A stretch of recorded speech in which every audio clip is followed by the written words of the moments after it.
Charlotte Reed, 20, was the youngest CEO in London's finance sector. With sharp brown eyes and a reputation for brilliance, she commanded boardrooms filled with men twice her age. Yet tonight, as her luxury car idled outside her office tower, she felt empty. Success had given her power, but not peace. Tired of her glamorous but suffocating routine, Charlotte told her driver to stop at a quiet street she had never visited. The air smelled of roasted spices and warm bread. On the corner stood a small, worn-out tea shop. Its wooden sign faded, but laughter and music spilled from within. For reasons she couldn't explain, she stepped inside. Behind the counter, a boy worked tirelessly. Liam Carter, 19, with messy dark hair and sleeves rolled up, poured steaming tea into glass cups. His clothes were plain, but his hazel eyes glowed with a calm determination. Charlotte ordered tea. When their eyes met, she felt something unusual, something real.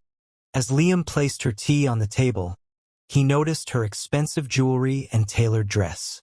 "You don't look like someone who usually drinks here," he said with a small smile.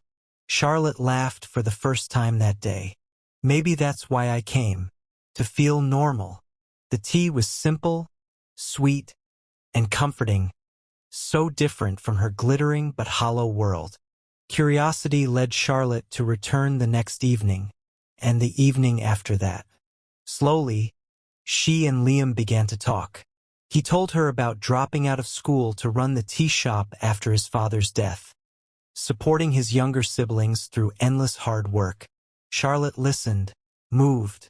She told him about her empire, her endless meetings, and the loneliness hidden behind her title.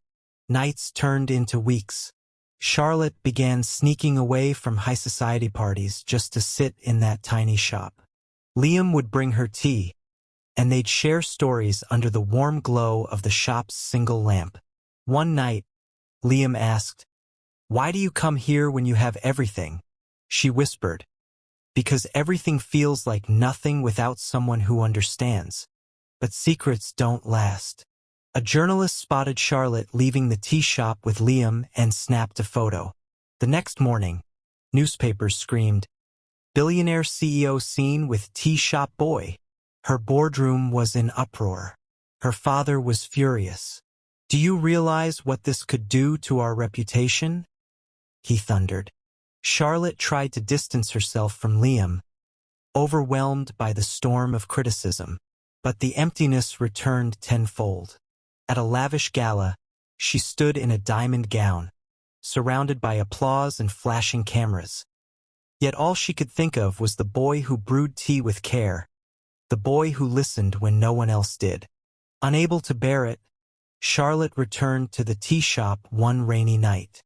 Liam was cleaning the counter, surprised to see her. "I thought I lost you to your world," he said quietly. "You didn't?" she whispered, tears in her eyes. "I was just afraid." He took her hand gently. "And what now?" She smiled through her tears. "Now I choose you." The world gossiped, critics mocked, and investors doubted. But Charlotte didn't care. She spent her days running a company and her nights in the tea shop, sitting beside Liam as he brewed tea for customers. Their love was built not on wealth or appearances, but on honesty and warmth. For the first time in her life, Charlotte Reed wasn't just the CEO everyone admired. She was a woman in love. And in the little tea shop where steam curled into the night air, she found the happiness her fortune could never buy.